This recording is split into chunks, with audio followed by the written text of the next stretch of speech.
Damas y caballeros, muy buenas noches, bienvenidos a esta nueva edición del Foro CEL. El Foro CEL, el espacio que tiene como propósito educarnos, compartir conocimiento actualizado de temas que están en el tapete, en la cresta de la ola de la economía nacional. Y estos temas son abordados por expertos, por conocedores de primera mano, no solamente en el ámbito académico, sino que tienen experiencia profesional en el campo donde vienen a exponer. El tema de hoy es denominado crecimiento y escasez del agua, el caso de la cuenca del río Ica. Como introducción podemos mencionar que el crecimiento de la agroindustria de exportación en la costa peruana ha tenido un desempeño positivo durante los años 2000. Uno de los territorios donde se ha dado este proceso con un gran desempeño ha sido el departamento de Ica, donde se halla uno de los acuíferos más importantes del país, lo que nos ha posibilitado la instalación de empresas modernas que utilizan el agua del subsuelo. Además, el río Ica también provee a la agricultura de las aguas superficiales que requieren los cultivos que se orientan tanto al mercado interno como externo, lo mismo que para el autoconsumo. Este crecimiento sostenido ha permitido no solo expandir la frontera agrícola, sino también ampliar el empleo. Sin embargo, existe un problema de disponibilidad del agua para satisfacer la mayor demanda que se genera por el crecimiento. Una gestión eficiente y equitativa del recurso hídrico es un desafío para la sostenibilidad y desarrollo regional. Podemos apreciar pues que el tema es bastante importante, porque si una de las características que tienen las exportaciones peruanas hoy es el notable crecimiento de la oferta agroindustrial. Perú está liderando prácticamente hoy, ya casi empatando a Chile en cuanto a la variedad, a la calidad de productos, el tema agroindustrial, y muchos de estos productos están viniendo de esta región costera como es Ica. Además, hay que mencionar que Ica, gracias a este notable esfuerzo de la agroindustria de alcachofa, no se producía nada en Ica. En el año 2008 ya son 17.000 toneladas de alcachofa que se produce. De tomate se producían 1.800 toneladas en el año 90. En el año 2008, 51.000 toneladas de tomate, que es de donde proviene la mayor cantidad del tomate del Perú. Y Catón es la fábrica que produce el tomate para el ketchup y el tomate que se industrializa en el Perú. Eso se produce casi el 100% del tomate que se usa en el Perú. En el año 90 no había nada de páprica.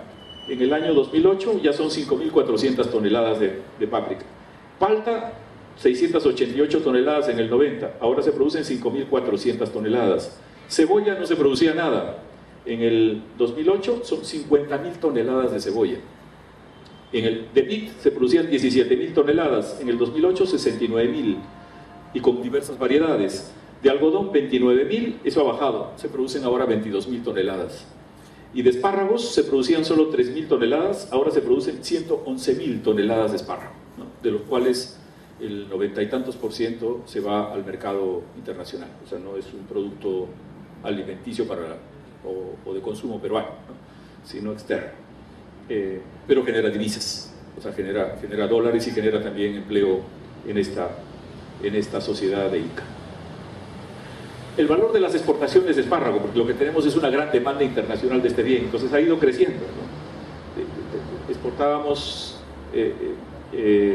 50 millones de dólares en el 2001, ahora exportamos más de 250 millones de dólares en el 2009, y eso ha ido relativamente creciendo. Entonces el valor de exportación del espárrago sube. Y en el volumen, más bien en toneladas, Estados Unidos es el país que más compra espárragos del Perú, más o menos 85.000 toneladas que van a Estados Unidos. Luego los Países Bajos, Holanda, que compran algo así como 15.000 toneladas, y luego España, que compra más o menos como 10.000 toneladas de espárrago, 8.000 toneladas de espárrago, del año 2009, ¿no? Entonces el volumen exportado ha ido creciendo, o sea, se produce más espárrago y Estados Unidos es nuestro principal mercado de exportación. En el caso del valor exportado de uva, también esto ha crecido de manera impresionante, ¿no? Del 2001 al 2009 es un crecimiento impresionante del valor en términos de 160 millones de dólares que se exporta en el año 2009. Y el volumen exportado por países de uva, el principal sigue siendo Estados Unidos, aunque esto ha crecido en los últimos 2 años, más bien en términos de China, siendo nuestro mercado principal para la uva que sale del Perú, ¿no? El grueso de ello viene de Ica, sale de Ica.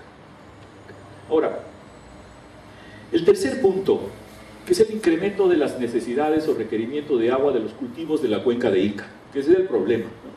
Este es el consumo de agua de los principales cultivos, promedio, versus el volumen del acuífero. En el 80, el requerimiento de agua tenía estas características, ¿no? En 1900, y el volumen del acuífero era mucho más alto de lo que requería los principales cultivos. En el 2010 más o menos van equiparados, ¿ya? Entonces, lo que tenemos es un crecimiento de las necesidades o requerimientos de agua, que es esta barra, y el volumen del acuífero ha ido disminuyendo. En el 2000 estaba alto, pero en el 2004 bajó, el 2007 subió un poco y el 2010 ha bajado. Entonces tenemos un descenso en el acuífero, en el nivel del agua subterránea en el departamento. Y es el problema de lo que denominamos escasez, ¿no? Va generándose este problema.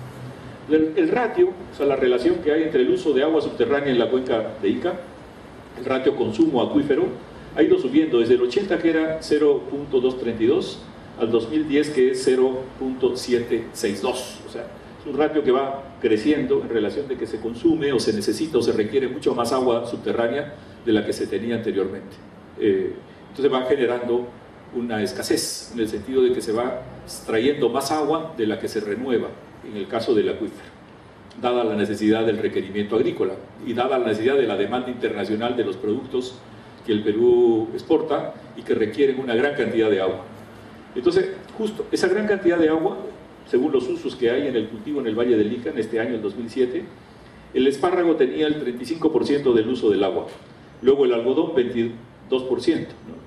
Luego, en el caso de cultivos, el tomate 5%, la uva 4%.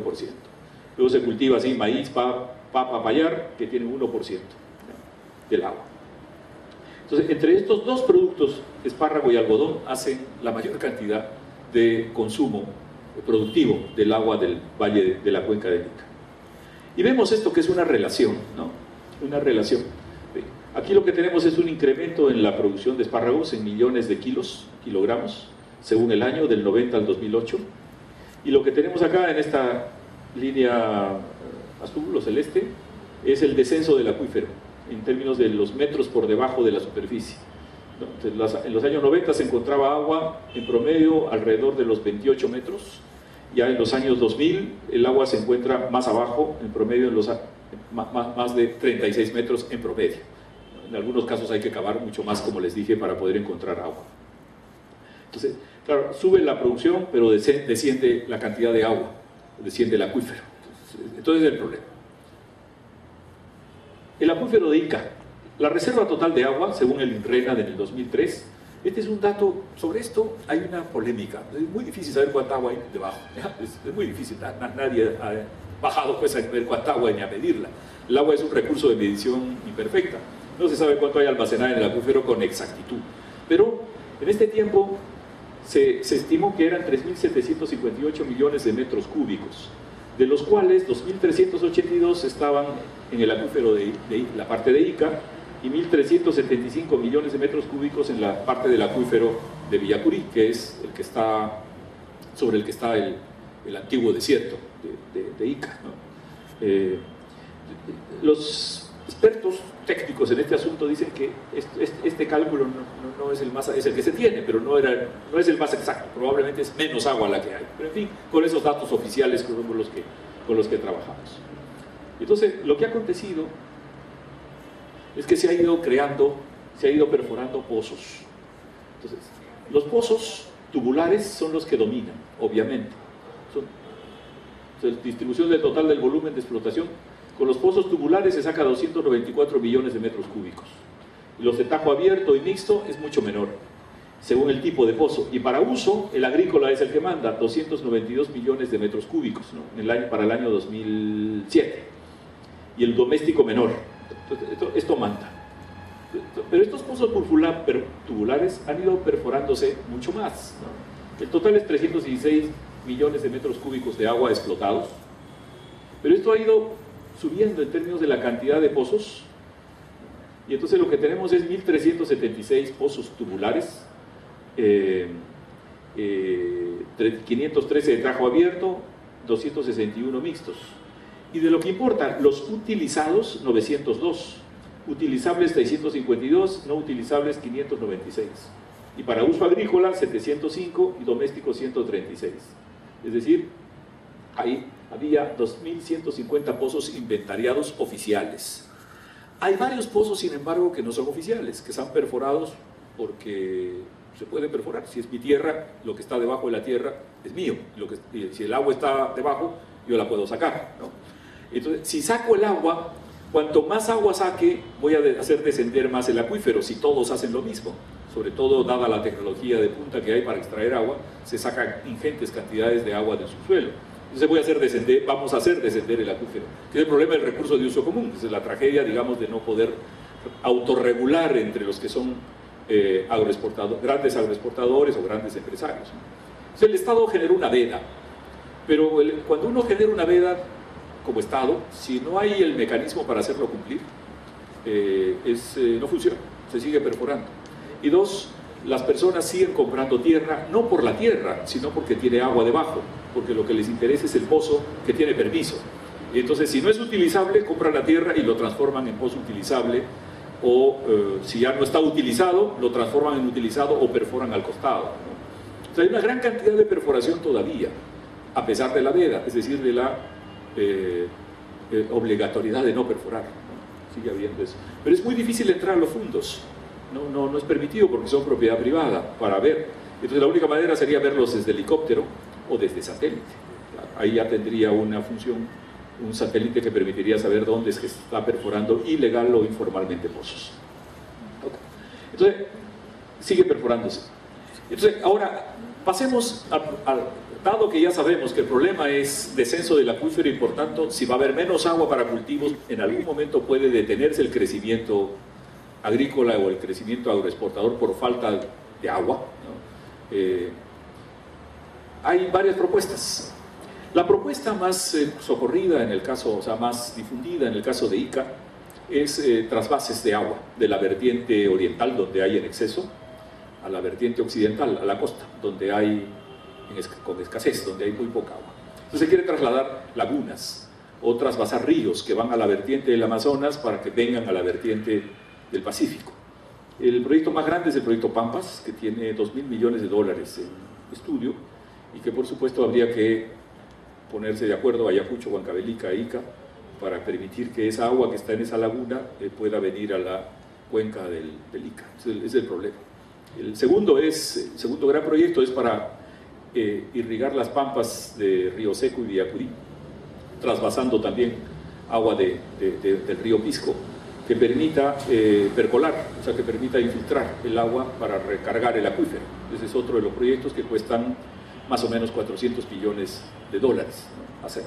Y hay otro proyecto que cuesta otro tanto, también que es el proyecto del Tambo Coracocha, el PETAC, que sea un proyecto especial Tambo Caracocha, para poder trasvasar también 2 lagunas a fin de alimentar la laguna o la represa de Choclococha, que es la que irriga o que la que regula el agua superficial de Ica. Y si más agua superficial hay, más agua va a infiltrarse al acuífero y por tanto se va a recargar de una mejor manera.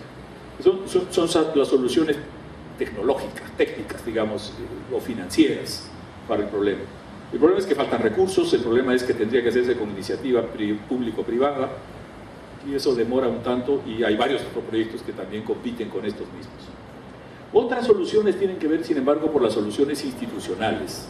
Es una parte, esto es un problema complejo, es de la gestión integrada del recurso hídrico, que es ahora un tema nuevo. Justo en la universidad hemos abierto, este año viene la primera maestría en gestión pública de los recursos hídricos, ¿no?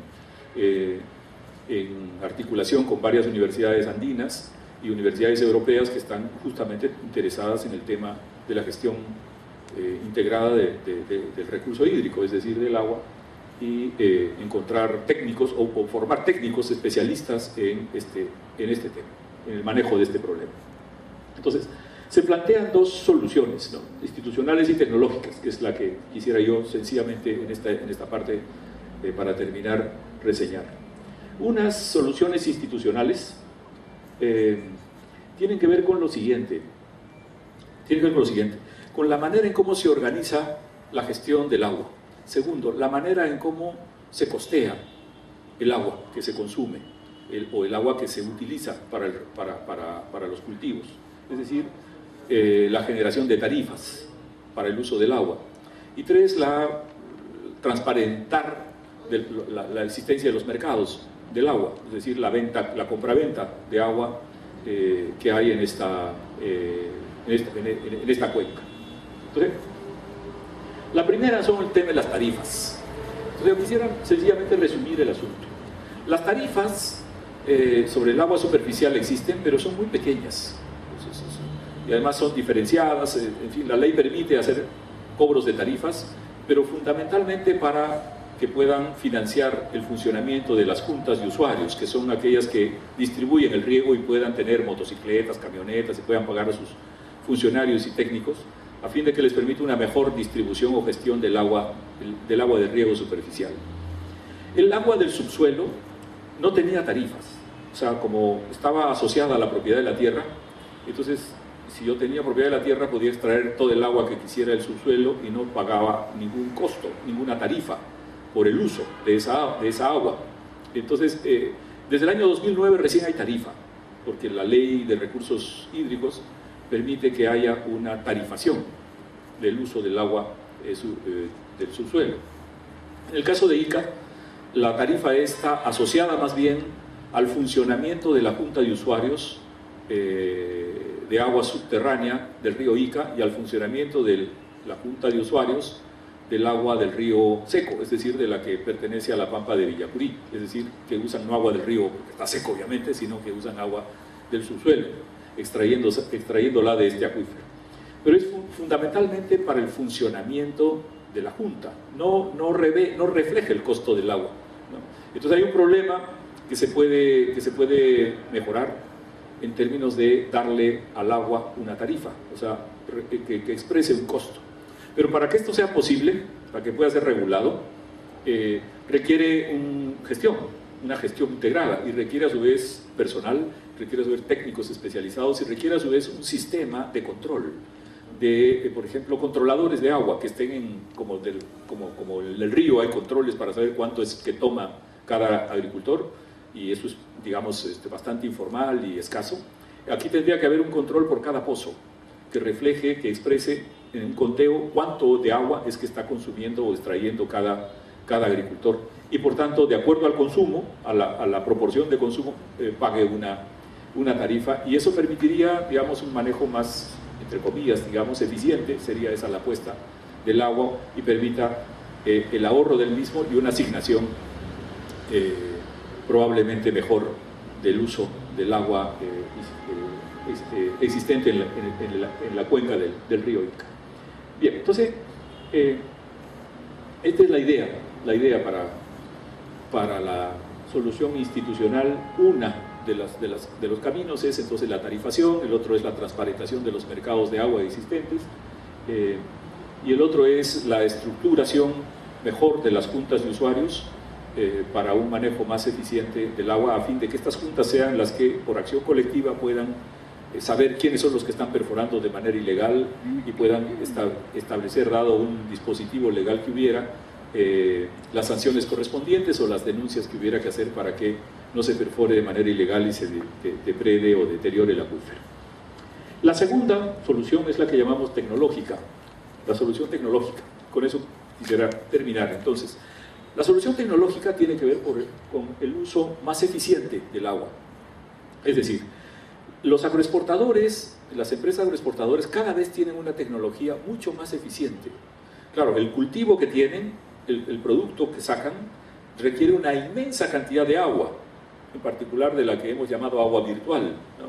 Entonces, y se exporta el producto y por tanto todo el agua que se utiliza en su generación. Pero cada vez la tecnología es mucho más eficiente, en particular han traído tecnología israelita, que es tecnología eficiente para poder ahorrar la mayor cantidad de agua posible en la producción de los cultivos que se tienen en Ica. Entonces cada vez más eficiente, cada vez más computarizada, cada vez mejor. Por supuesto, cuanto más tecnología más eficiente, menos mano de obra, o más necesidad de mano de obra calificada, menos necesidad de mano de obra menos calificada, ¿no?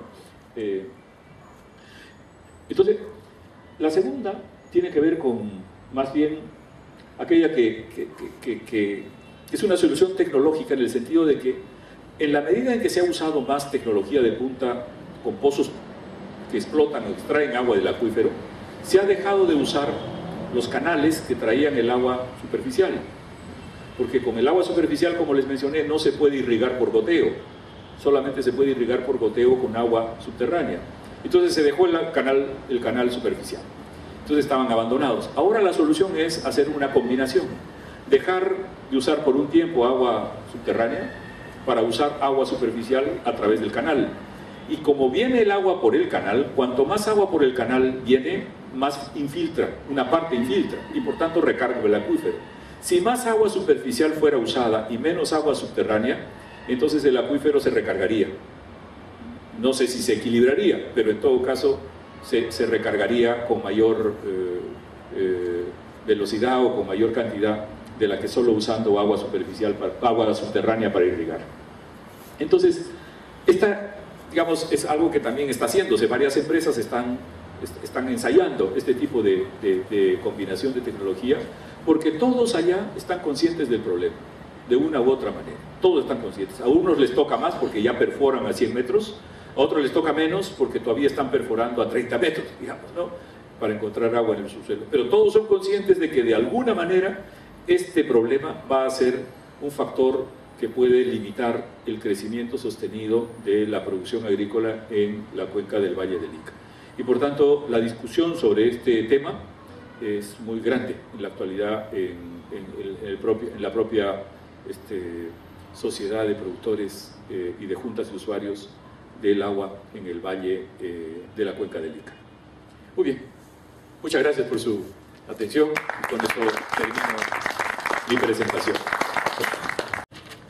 Muñoz, Portugal, y que nos pone en relieve varios aspectos, ¿no? A partir simplemente del tema del agua en una región específica del Perú como es Ica. Por ejemplo, hemos aprendido que solamente el 5% del espárrago peruano, el mejor del planeta, nos falta marketear nada más. Para mí, el algodón peruano es el mejor del planeta. Yo recuerdo que en los años 90 se exportaba vacas de algodón que se producían en Piura, la Federación de Agropecuarios de Piura, y otro tanto era de Ica. Y ese algodón era para hacer las marcas más prestigiosas del planeta. Y nosotros, a cambio, ¿qué recibíamos? Algodón de la India y algodón de países vecinos. Y siempre me quedaba esa duda, ¿no? ¿Cómo era posible que este algodón hermoso, de magnífica calidad, simplemente no lo habíamos posicionado? Felizmente ahora tenemos entidades más serias como PROM Perú o el mismo MINCETUR, que están haciendo que los productos peruanos se pongan en el relieve que se merece por naturaleza.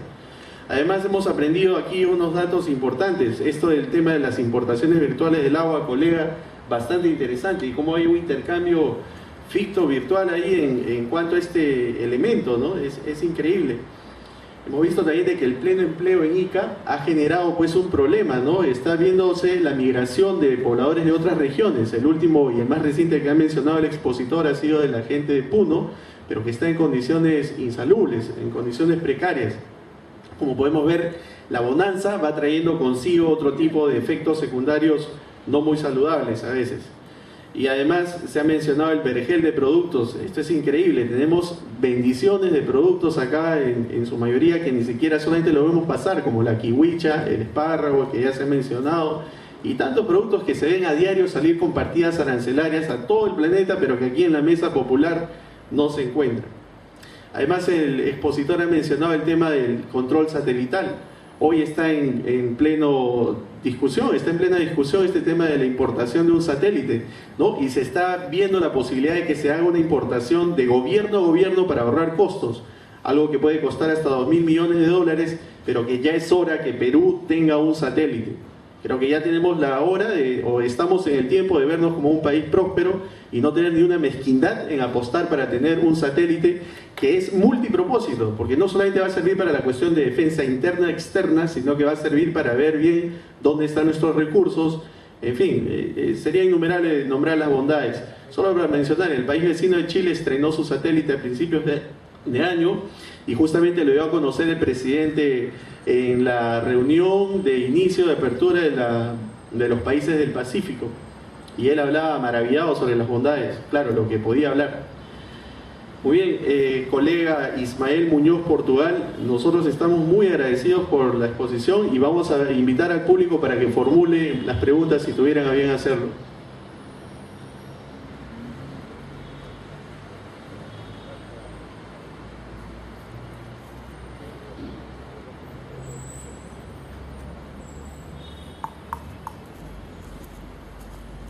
¿Alguna pregunta por acá?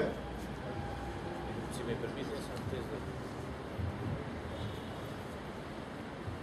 Gracias.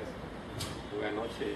Escuché la exposición muy excelente, pero me gustaría preguntarle de qué manera podríamos proteger el agua subterránea en cuanto a calidad y en cantidad en Ica. Como el agua es justo un recurso de medición imperfecta, el problema está en que el acuífero es como si fuera este vaso de agua, y entonces si uno toma agua, disminuye. Supongamos que por otro lado está entrando agua, pero si todos tomásemos agua con nuestros sorbetes de este vaso, el vaso iría bajando, es lo que decimos, baja el nivel de la napa freática.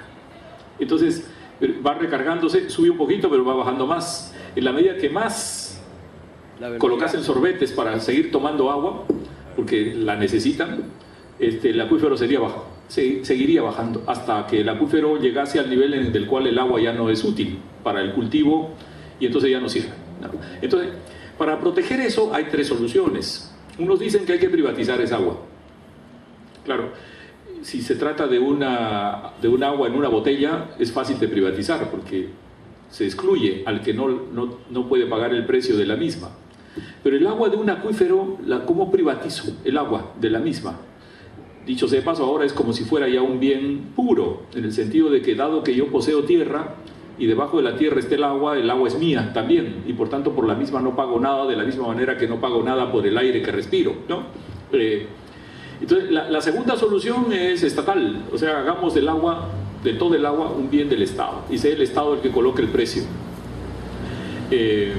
La tercera solución está vinculada, es una regulación por acuerdo, y entonces regulemos que no todos entremos a tomar agua al mismo tiempo, o que paguemos por el uso de esa agua, o que los cultivos tengan una periodicidad, de manera tal que no consuman todo el agua que se requiere, que requieren, y haya cultivos que necesitan menos agua.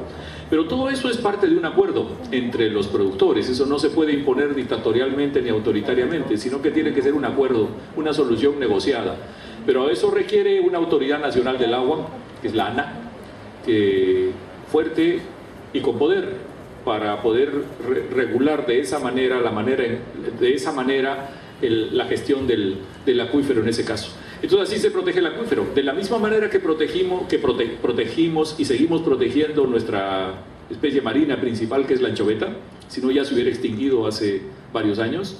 La protegemos con una regulación del Estado, y entonces no todos pueden pescar anchoveta, no todos pueden pescar en cualquier momento, no todos pueden pescar cualquier tipo de anchoveta, tiene que tener un tamaño que permita ser pescada, y si el tamaño es menor tienen que devolverla al mar, etc. Hay una serie de regulaciones que ha permitido que la anchoveta siga existiendo y se renueve, y que por tanto sigamos gozando de las especies que se alimentan de anchoveta y de la harina de pescado que seguimos exportando. De la misma manera, el agua subterránea o cualquier agua, incluso la superficial, tendría que ser regulada de esa manera, pero tendría que haber controladores. Y la Autoridad Nacional del Agua, que tiene sus ALAS, o sea, sus autoridades locales del agua, y sus AAAs, triples As, las autoridades respectivas en la región correspondiente, tienen que tener el poder suficiente, algo así como si fuera un banco central de reserva, en este sería un banco de la protección del agua del país. Es decir, el mismo poder que tiene el Banco Central para regular la moneda, más o menos tendría que tenerlo la Autoridad Nacional del Agua para regular la explotación del agua y su distribución en el Perú. Pero el ANA todavía es un ente pequeño, todavía es un ente con poco poder, con poco personal para poder realizar, y pocos recursos para poder realizar esa actividad, y dependiente de un ministro, no es un ente autónomo que tenga la capacidad fuerte de regular la manera en cómo se usa y se distribuye el agua en el Perú. Por supuesto, no tendría que hacerlo de manera autoritaria ni irracional. Por eso, así como el Banco Central tiene personal altamente calificado, aquí en el ANA tendría que tener también, tiene personal calificado, pero tendría que tener muchísimo más y transformarse en una institución con legitimidad y con gran poder en el país. Gracias. Le damos pase al colega Juan Cabero. Buenas noches, colega. En los cuadros hemos visto que el agua en la minería solamente es el 2%. Una pregunta es, ¿por qué tanto problema hacen con el 2%? Si ese es un problema nacional. Otra cosa, me parece que en esos cuadros no está contemplado lo que es la minería informal. Yo he trabajado mucho tiempo en Madre de Dios. Yo creo que ahí se lleva más del 60% en la minería informal. Y así en otros sitios que existe la minería informal, como Puno. Quisiera más o menos que nos explique esa parte, ¿no? En el caso de la minería, ciertamente, si es informal, es difícil estimar, es difícil medir. Estos tienen que ser datos oficiales, datos comprobados o datos con un nivel de confianza relativa. De la minería informal, cuánto de agua que obviamente requiere y necesita agua para la explotación, pero no sé cuánta agua es. Este es el agua, digamos, que requiere principalmente la minería formal. 2% de todo el agua que hay. Entonces, ¿por qué tanto problema con el agua que usa la minería si usa tan poco? El problema está en los sitios en donde está la minería. Y los sitios en donde está la minería es la sierra. Y en la sierra hay población que depende mucho del agua para su pequeña agricultura, o sea, para su pequeña producción pecuaria y para su consumo humano. Y entonces, como la minería necesita agua, aunque sea en pequeña cantidad, en el sitio donde está, buena parte de esa agua es necesaria para que la minería funcione. El problema no es que necesite el agua, el problema es que la recicle y la devuelva de manera limpia. Ese es el problema. Lo que acontece con la minería es que muchas veces usa el agua y la devuelve al río de manera impura, de manera contaminada, y entonces liquida toda la vida que hay en el agua, en el río, y por supuesto también contamina y desmejora la calidad de vida de la gente que vive del agua de ese río, bien sea para el consumo humano, o bien sea para el consumo animal, o bien sea para el lavado del cuerpo, de las cosas que tiene que usar para usar agua. Ese es el problema. Es el problema de lo que llamamos una externalidad negativa generada por la actividad tan grande y tan importante como la de la minería. Pero si reciclara el agua y la devolviera, como ya hay tecnologías para eso, pero obviamente el costo es un poco más alto, entonces no habría problema, no habría tanto problema, digamos. La discusión sería mucho menor. Claro, ahí ya viene el problema justo mencionado por usted, que es el de la minería informal. La minería informal no le interesa. La minería informal no le interesa el uso del agua y reciclarla de manera limpia. No le interesa nada más la rentabilidad. O sea, no va a tener una regulación. En cambio, la minería formal, la minería grande, esa sí puede tener una regulación por el Ministerio del Ambiente o por la propia Autoridad Nacional del Agua. Si lo hicieran de esa manera, entonces habría menos conflicto por el agua en el país.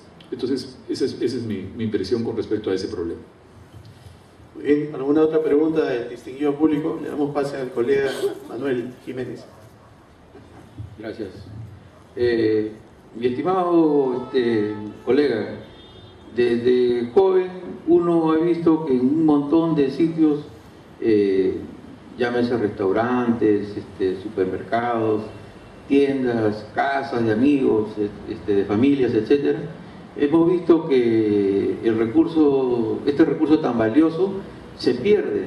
Entonces muchas veces siguen ahí, que ya mañana iré donde el grafitero y se sigue perdiendo el agua. Y hace muchos años he escuchado que se iba a implementar un método para poder recuperar esas aguas que se perdían. Pregunto a usted, que es un especialista en estos temas acuíferos, ¿existe algún método o hay algún proyecto cercano para poder recuperar estas grandes cantidades de agua que se pierden? Pregunto, mi estimado colega. Sí. El concepto de perder el agua hay que aclararlo más, ¿no? Yo estoy de acuerdo que se pierde el agua en un uso ineficiente o en un uso despilfarrador del agua. Por ejemplo, cuando hay fugas de agua en las casas o cuando hay fugas en los waters o fugas en las cocinas, en fin. Entonces, uno pierde el agua, va perdiéndole el agua. Entonces, uno debiera ahorrarla porque Lima está fundada sobre un desierto, o sea que la cantidad de personas que vivimos en Lima es absolutamente grande con respecto a la cantidad de agua existente, ¿no? Entonces ya tenemos un problema ya de estrés hídrico en el valle en el río Rímac, y los otros dos ríos, el Chillón y el Lurín, están colapsados, digamos, en términos del uso del agua agrícola y menos para el consumo humano que hay. Entonces tenemos un problema de ese tipo. También, claro, desde las costumbres, ¿no? Cuando las personas dicen que uno cuando se lava los dientes abre y sigue el agua ahí, tendría que hacer otra cosa. Cuando uno lava los platos está chorreando, ¿no? Los países europeos en ese sentido desde tiempos son más austeros, o sea, de la Guerra Mundial I y II les enseñó que había que tener cuidado con los bienes o con los recursos que son vitales para la sobrevivencia, y el agua es uno de ellos. Entonces tienen sistemas por los cuales ahorran la mayor cantidad, bien sea la familia rica o bien sea la familia pobre. La costumbre es la misma, ¿no?, para el ahorro de este recurso. Aquí no tenemos suficiente cultura sobre el agua, no la tenemos. Creo que el Estado no ha hecho suficientes campañas para ello. En los colegios, en las escuelas no se hacen suficientes campañas para ello, porque uno ve cómo están los baños en los colegios y se pierde agua, y entonces no hay suficiente premio al que cuide el agua, ¿no? O sea, no hay incentivos positivos, correctos, para aquellos que sí tienen efectivamente un cuidado del agua para no despilfarrarla, porque aquí en Lima efectivamente perdemos agua en una proporción muy grande de esa manera. Pero la pérdida de agua, uno dice, el río está y pierde agua, se va al mar. Y esa es una manera no correcta de ver ese ciclo natural, porque por algo es que el agua baja de las partes altas a las partes bajas y llega al océano.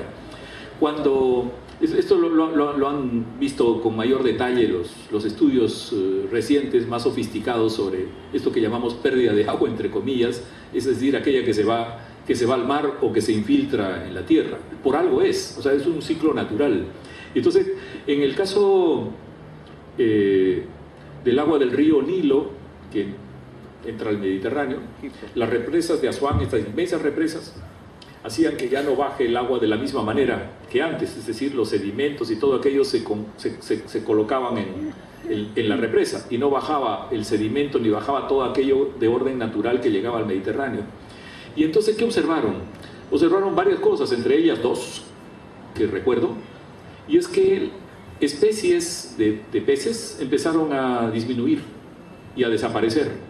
El arenque de esa zona disminuyó porque se alimentaba de los sedimentos que traía el río Nilo, y como ya traía menos agua sedimentada, sino que se represaba en Asuán, entonces ya no traía el alimento de esa especie, y entonces se deterioró y se llegó al límite de la extinción. Y por otro lado empezaron a ver que las playas de Marruecos y qué sé yo empezaron a llenarse de piedras, se empedraban, porque esos sedimentos en parte contribuían a que la arena cubriera la playa, y si ya no llega ese sedimento que cubre, que el mar lo bota y lo transforma en arena de playa, entonces solo quedaban piedras. Entonces empezaron a observar empedrados en las playas en donde antes había arena, pero tenía esta causa, ¿no? Estas grandes represas que impiden que llegue el agua al mar con las características naturales que llegaba antes. Entonces todo tiene su problema, digamos, ¿no? Resuelve un problema porque represa agua y le permite irrigar eficientemente y guardar para cuando no haya, pero genera otros problemas distintos que a veces uno no es consciente de los mismos. Y entonces, cuando uno ve que el agua entra al mar, no es que se pierde en realidad, ¿no? Sino que es un ciclo natural, que por algo es, porque algo lleva ese río al mar, que le permite al mar tener su ciclo natural de reproducción de especies y de tanto vegetales como animales, ¿no? Entonces, ese es el punto. Entonces, sobre el agua ahora hay toda una discusión en Europa, por ejemplo, en relación a los canales.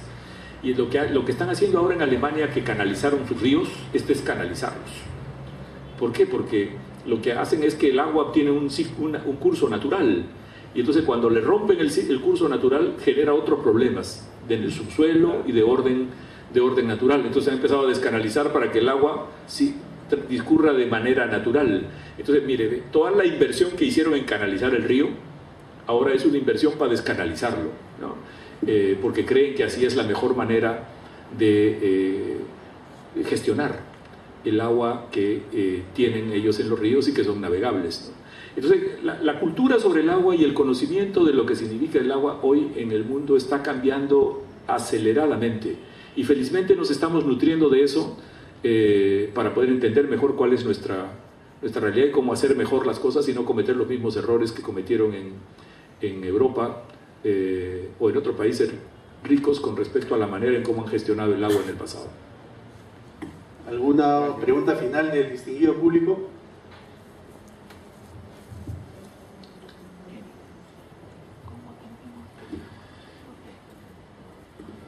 Muy bien, vamos a darle pase ahora al director de actividades académicas, el economista José Audar Herrera Jara, quien le va a hacer entrega de un testimonial como muestra de aprecio y gratitud de nuestro colegio al distinguido expositor por la brillante charla que nos ha dado sobre este tema. Muchas gracias, colegas, y agradecer especialmente a nuestro colega economista, ¿no es cierto?, de la Universidad Católica, a quien tengo el gusto de recibir este día. Yo también soy egresado de la Católica y hemos estado conversando. Bueno, voy a acercarme un poco más a la universidad. En estos últimos años he estado más para la parte del Estado. Y bueno, agradecerle, colega, muchas gracias de parte del Colegio de Economistas, y ojalá sea, le comentaba, uno de los preámbulos para poder celebrar un convenio con la Universidad Católica para poder trabajar algunos cursos, algunos diplomados que son de necesidad de nosotros los economistas. Y bueno, en reconocimiento a la labor y a la exposición muy importante que nos ha regalado el día de hoy, hacemos entrega de un reconocimiento o certificado de esta tarde. Muchas gracias.